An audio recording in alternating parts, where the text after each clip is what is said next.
Hello दोस्तों, मैं आशीष कुमार अपने YouTube channel Bihar GK tricks में आपका स्वागत करता हूं। आज हम लोग कांग्रेस में गर्म दल और नरम दल के विभिन्न प्रश्नों को देखेंगे। यदि आप लोगों ने अब तक हमारा channel Bihar GK tricks subscribe नहीं किया है तो इसे सब्सक्राइब कर लें, साथ ही बेल आइकन को जरूर दबाएं। तो आइए वीडियो को स्टार्ट करते हैं। तो सबसे पहले हम लोग इसके नोट्स को पढ़ेंगे। तो आइए इसके नोट्स को पढ़ते हैं।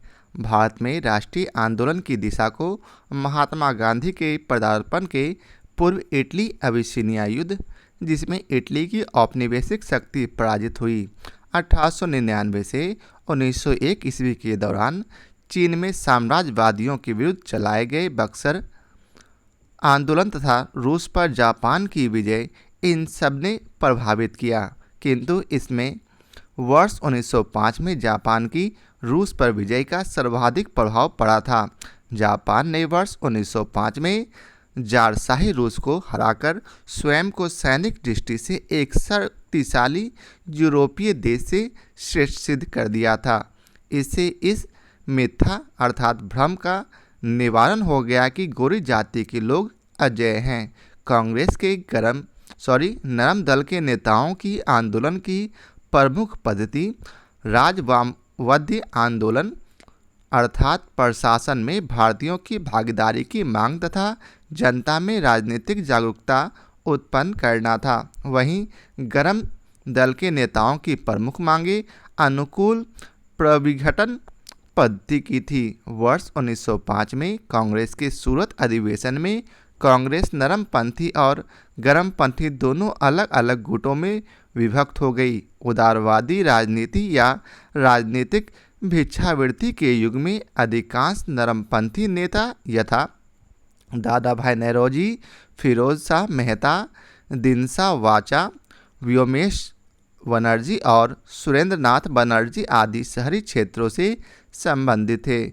इस काल में कांग्रेस पर समृद्धशाली मध्यवर्गीय बुद्धिजीवियों का, जिनमें वकील, डॉक्टर, इंजीनियर, पत्रकार एवं साहित्यिक व्यक्ति सम्मिलित थे, का अधिकार था। उपाधियां और बड़े बड़े पद इन लोगों के लिए आकर्षक रखते थे।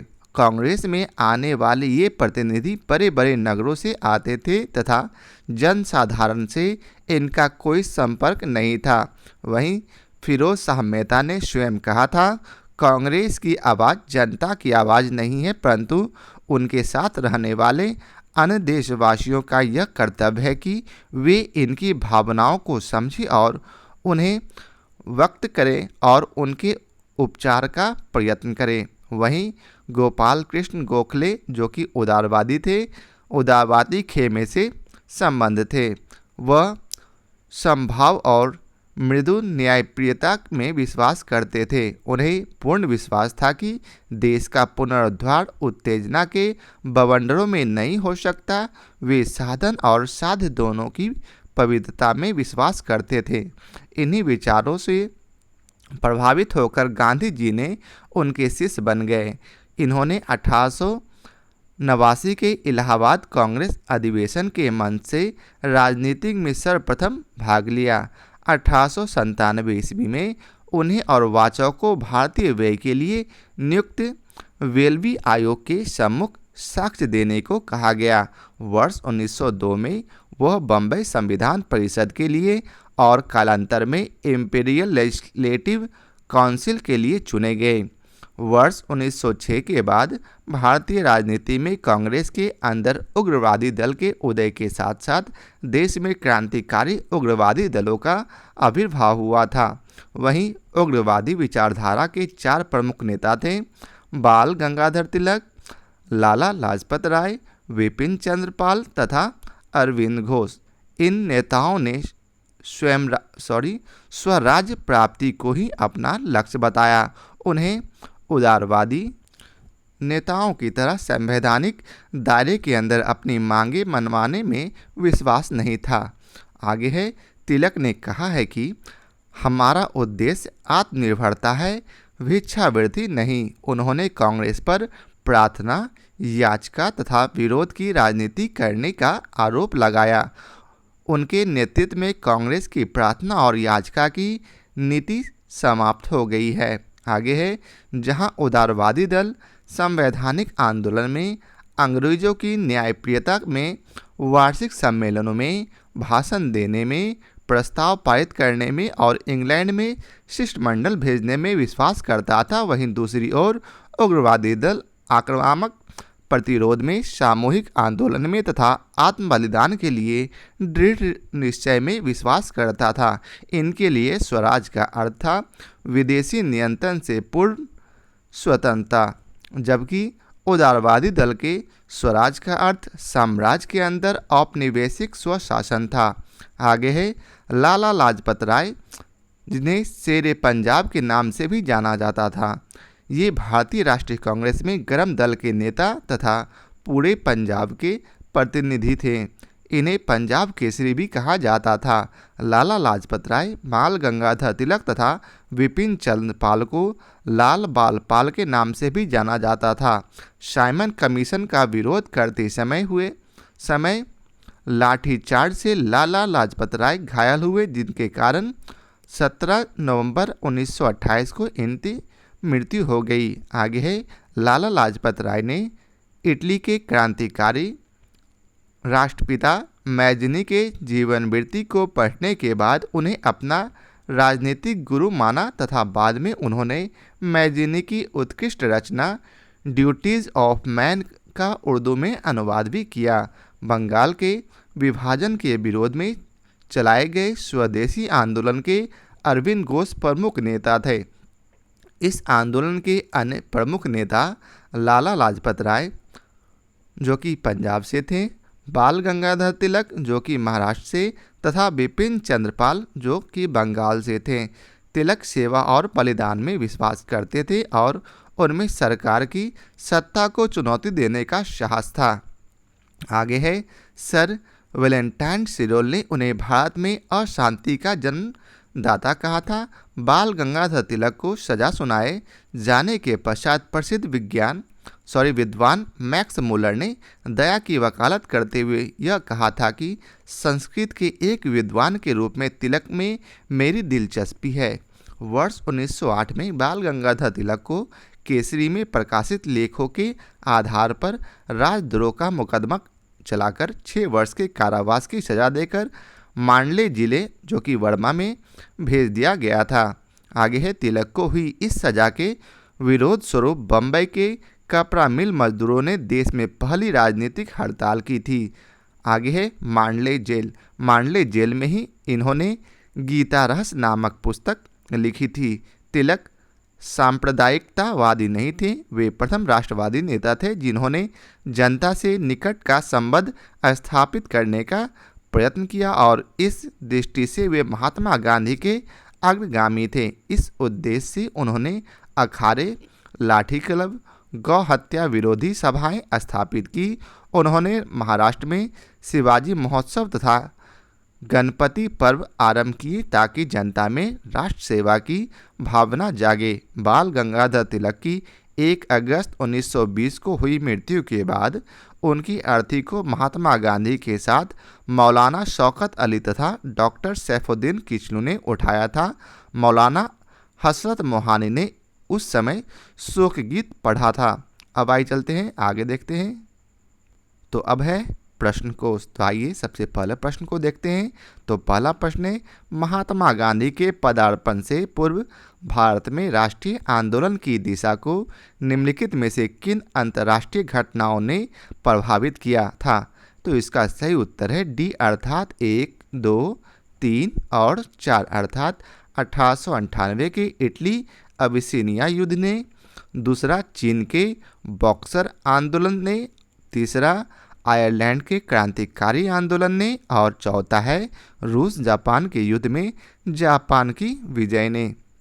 भारत में राष्ट्रीय आंदोलन की दिशा को महात्मा गांधी के पदार्पण के पूर्व इटली अबिसिनिया युद्ध, जिसमें इटली की औपनिवेशिक शक्ति पराजित हुई, दूसरा 1899 से 1901 के दौरान चीन में साम्राज्यवादियों के विरुद्ध चलाए गए बॉक्सर आंदोलन तथा रूस पर जापान की विजय इन सब ने प्रभावित किया, किंतु इनमें वर्ष 1905 में जापान की रूस पर विजय का सर्वाधिक प्रभाव पड़ा। जापान ने वर्ष 1905 में जारशाही रूस को हराकर स्वयं को सैनिक दृष्टि से एक शक्तिशाली यूरोपीय देश से श्रेष्ठ सिद्ध कर दिया था।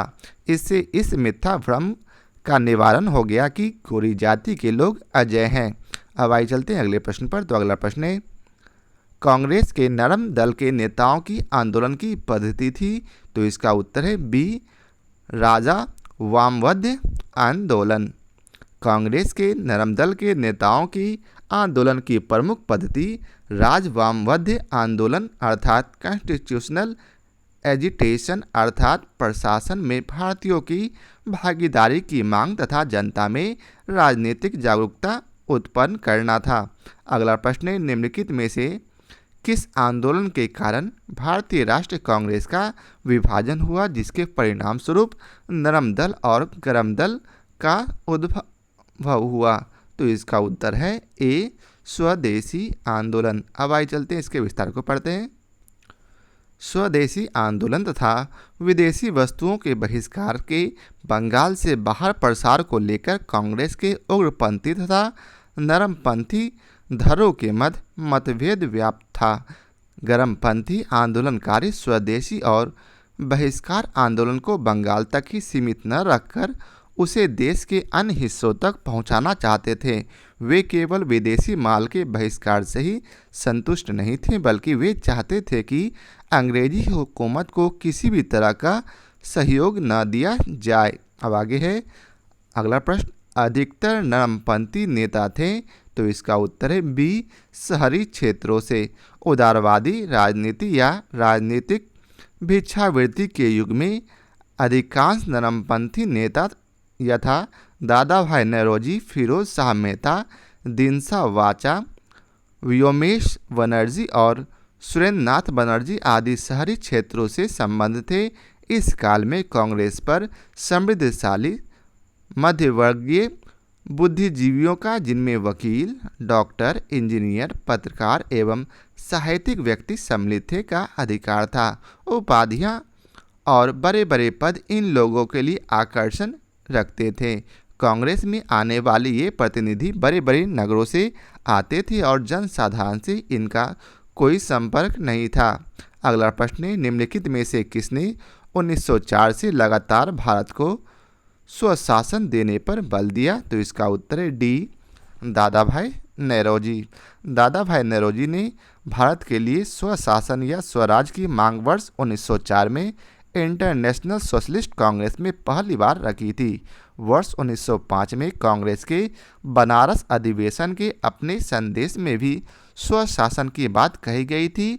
वर्ष 1906 के कांग्रेस अधिवेशन में अपने अध्यक्षीय भाषण में स्वराज की मांग रखी थी। अगला प्रश्न है, निम्न में से कौन उग्रपंथी नहीं थे? तो इसका उत्तर है डी, गोपाल कृष्ण गोखले। अब आइए चलते इसके विस्तार को पढ़ते हैं। गोपाल कृष्ण गोखले उदारवादी खेमे से संबंध थे। वह समभाव और मृदु न्यायप्रियता में विश्वास करते थे। उन्हें पूर्ण विश्वास था कि देश का पुनरुद्धार उत्तेजना के बवंडरों में नहीं हो सकता। वे साधन और साध्य दोनों की पवित्रता में विश्वास करते थे। अगला प्रश्न है, इनमें से कौन उग्र राष्ट्रवाद के उल्लेखनीय नेताओं में से नहीं था? तो इसका उत्तर है ए, गोपाल कृष्ण गोखले। अगला प्रश्न है, निम्नलिखित में से कौन उग्र राष्ट्रवादी नेता नहीं था? तो इसका उत्तर है डी, जी के गोखले। अगला प्रश्न है, किसने भारतीय राष्ट्रीय कांग्रेस पर प्रार्थना, याचिका तथा विरोध की राजनीति करने का आरोप लगाया? तो इसका उत्तर है बी, बाल गंगाधर तिलक। वर्ष 1906 के बाद भारतीय राजनीति में कांग्रेस के अंदर उग्रवादी दल के उदय के साथ साथ देश में क्रांतिकारी उग्रवादी दलों का आविर्भाव हुआ। उग्रवादी विचारधारा के 4 प्रमुख नेता थे, बाल गंगाधर तिलक, लाला लाजपत राय, विपिन चंद्र पाल तथा अरविंद घोष। इन नेताओं ने स्वराज प्राप्ति को ही अपना लक्ष्य बनाया।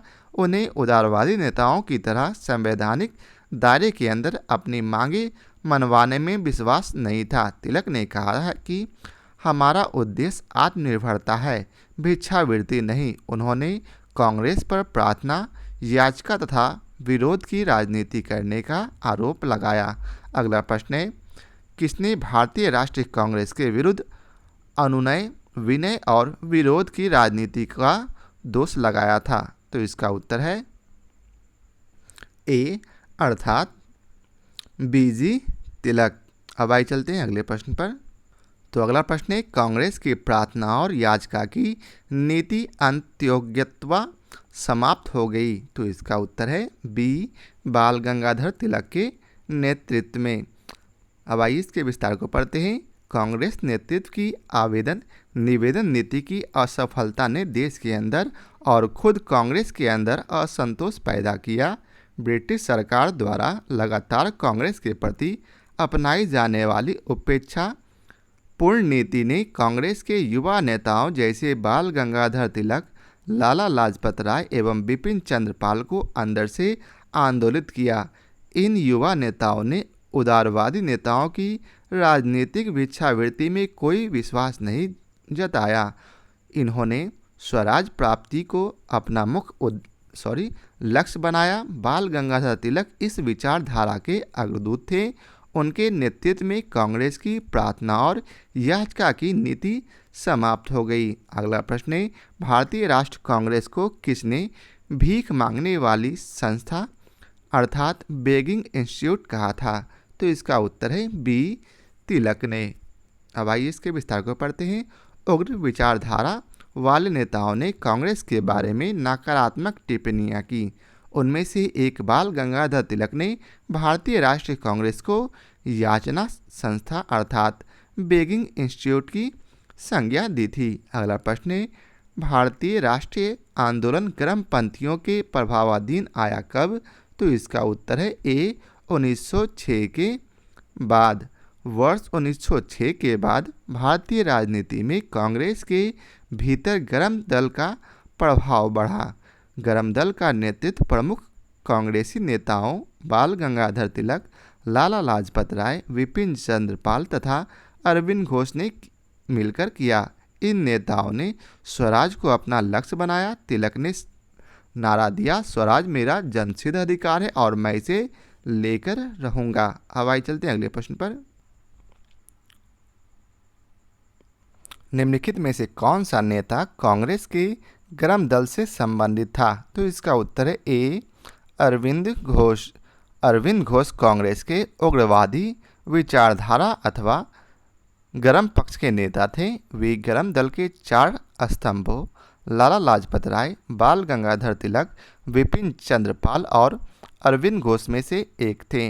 1893 से 94 ईस्वी में अपने एक लेख में उन्होंने कहा था कि कांग्रेस श्रमिक वर्ग से दूर है, उग्रवादी है और पूर्णतया असफल रहा है तथा इनकी शासकों के अप्रसन्न होने के भय से स्पष्ट न कहने की नीति को उन्होंने कायरता की संज्ञा दी। उनके अनुसार कांग्रेस क्षय रोग से मरने वाली है। वर्ष 1908 में पुलिस द्वारा मणिकतला उद्यान में छापा मारकर जिन 34 लोगों को गिरफ्तार किया उनमें अरविंद घोष भी थे।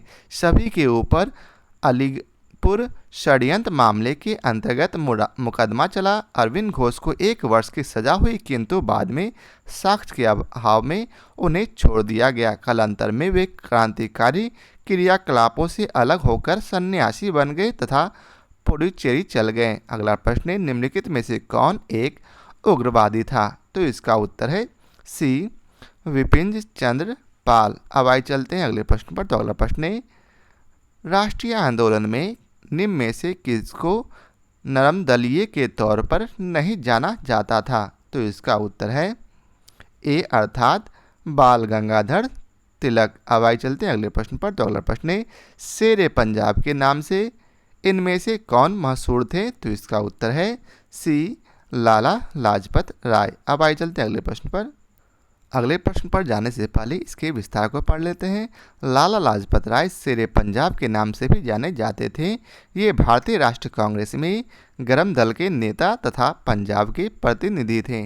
इन्हें पंजाब केसरी भी कहा जाता था। अब अगला प्रश्न है, निम्नलिखित में से कौन भारतीय राष्ट्रीय कांग्रेस में उदारवादियों से जुड़ा नहीं था? तो इसका उत्तर है डी, लाला लाजपत राय। अगला प्रश्न है, निम्नलिखित में से किस एक को लाला लाजपत राय ने अपना राजनीतिक गुरु माना था? तो इसका उत्तर है डी, मैज़ीनी को। लाला लाजपत राय ने इटली के क्रांतिकारी राष्ट्रपिता मैज़ीनी के जीवन वृत्त को पढ़ने के बाद उन्हें अपना राजनीतिक गुरु माना तथा बाद में उन्होंने मैज़ीनी की उत्कृष्ट रचना द ड्यूटीज ऑफ मैन का उर्दू में अनुवाद भी किया। अगला प्रश्न है, उन्होंने मैज़ीनी, गैरीबाल्डी, शिवाजी तथा कृष्णा की जीवनी लिखी। वे अमेरिका में कुछ समय के लिए रहे तथा वे केंद्रीय सभा के सदस्य भी निर्वाचित हुए। वे थे कौन? तो इसका उत्तर है सी, लाला लाजपत राय। पंजाब केसरी के नाम से प्रसिद्ध भारतीय स्वतंत्रता सेनानी लाला लाजपत राय वर्ष 1907 में 6 माह के निर्वासन के दौरान कुछ समय के लिए अमेरिका में रहे और प्रथम विश्व युद्ध के दौरान वापस लौटे।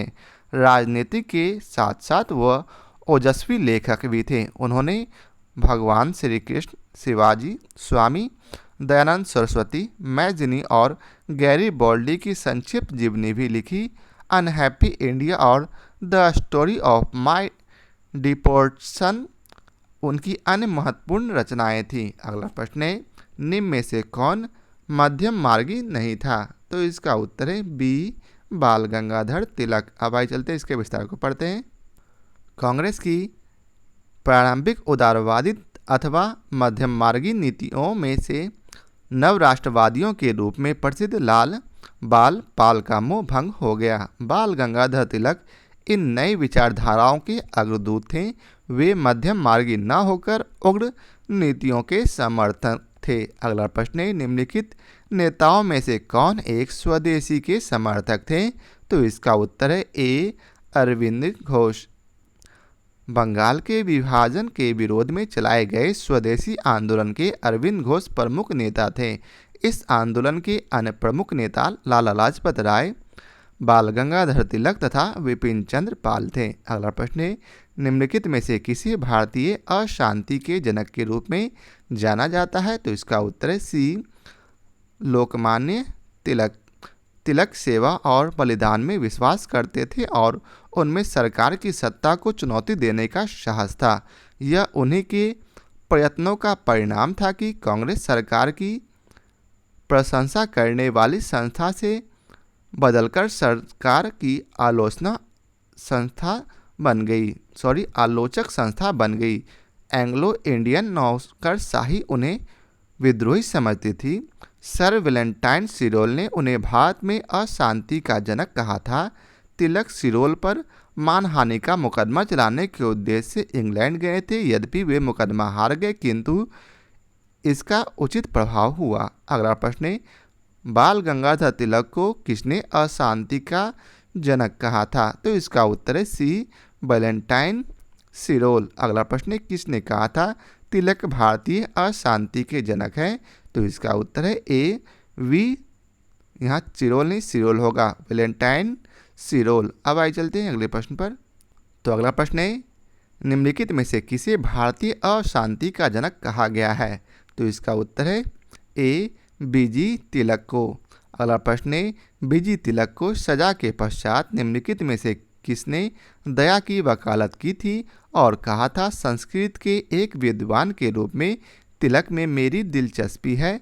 तो इसका उत्तर है बी, मैक्स मूलर। बाल गंगाधर तिलक को सजा सुनाए जाने के पश्चात प्रसिद्ध विद्वान मैक्स मूलर ने दया की वकालत करते हुए यह कहा था कि संस्कृत के एक विद्वान के रूप में तिलक में मेरी दिलचस्पी है। अगला प्रश्न है, बाल गंगाधर तिलक लोकमान्य तिलक के रूप में जाने लगे जब? तो इसका उत्तर है सी, अर्थात सरकार ने उन्हें रेड मर्डर केस में अभियुक्त बनाया। अगला प्रश्न इसके विस्तार को पहले पढ़ते हैं।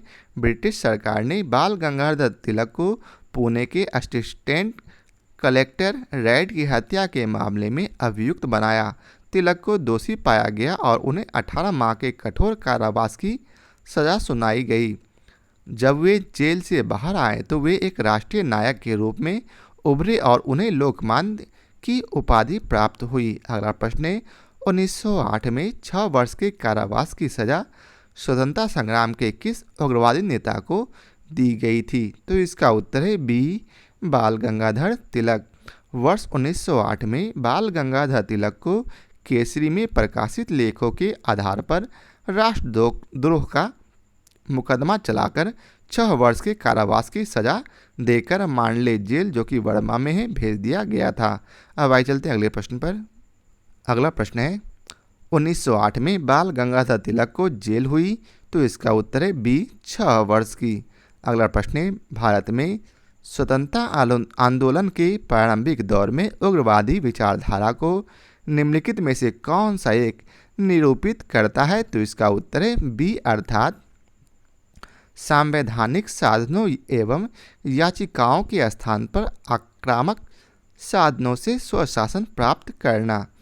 अब आइए चलते इसके विस्तार को पढ़ते हैं। जहां उदारवादी दल संवैधानिक आंदोलन में अंग्रेजों की न्यायप्रियता में, वार्षिक सम्मेलन में भाषण देने में, प्रस्ताव पारित करने में और इंग्लैंड में शिष्टमंडल भेजने में विश्वास करता था, वहीं दूसरी ओर उग्रवादी दल आक्रामक प्रतिरोध में, सामूहिक आंदोलन में तथा आत्मबलिदान के लिए दृढ़ निश्चय में विश्वास करता था। इनके लिए स्वराज का अर्थ विदेशी नियंत्रण से पूर्ण स्वतंत्रता था, जबकि उदारवादी दल के स्वराज का अर्थ साम्राज्य के अंदर औपनिवेशिक स्वशासन था। अगला प्रश्न है, भारतीय मुसलमान सामान्य रूप से उग्रवादी आंदोलन की ओर आकर्षित नहीं हुए, इनका कारण था? तो इसका उत्तर है डी, अर्थात उग्रवादियों की हिंदू अतीत का राग अलापने की नीति। भारतीय मुसलमान सामान्य रूप से उग्रवादी आंदोलन की ओर आकर्षित नहीं हुए क्योंकि उग्रवादी नेता हिंदू अतीत को वापस लाने की बात करते थे। अरविंद घोष ने कहा, स्वतंत्रता हमारे जीवन का उद्देश्य है और हिंदू धर्म ही हमारे इस उद्देश्य की पूर्ति करेगा। राष्ट्रीयता एक धर्म है और वह ईश्वर की देन है। अब आइए चलते हैं अगले प्रश्न पर। तो अगला प्रश्न है जिसमें आपको कथन और कारण दिए गए हैं और सही कोट का चयन करके बतलाना है। तो कथन ए दिया गया है, बाल गंगाधर तिलक सांप्रदायिकतावादी थे, तो ये बिल्कुल गलत है। वहीं कारण आर है, उन्हें धर्म का राजनैतिक अस्त्र के रूप में प्रयोग किया गया, तो ये बिल्कुल सही है। तो इसका सही उत्तर डी, अर्थात ए गलत है परंतु आर सही है। प्रश्नगत कथन और कारण में ए गलत है किंतु आर सही है।